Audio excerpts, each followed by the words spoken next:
People have got to stop promoting mindfulness as a solution. I'm outside. My neighbor comes up to me. He kind of goes, what do you do for a living? And I was like, I work with the mind and brain and help people kind of resolve stuff. And he goes, like mindfulness. And I'm like, no, not like mindfulness. He goes, why? I said, because mindfulness is kind of shit. And he goes, well, I do mindfulness, every morning. And I go, and what do you do mindfulness for?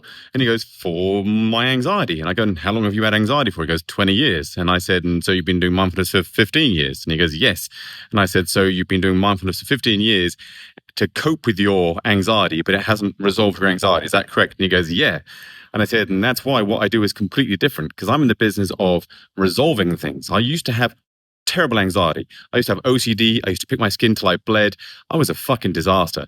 And I tried that kind of stuff like mindfulness and meditation, and it didn't fucking work. What it was actually another thing that just helped me cope, kind of. But when I didn't do it, I felt stressed. And so I had another underlying stressor as a coping strategy. And then when I learned how to actually resolve things, it changed my life. I mean, it would be almost impossible to give me anxiety. I think you could probably put a gun to my head and I'd still be pretty chilled, because that's the difference between coping and resolving. And we have to get coaches and therapists out there that truly resolve stuff.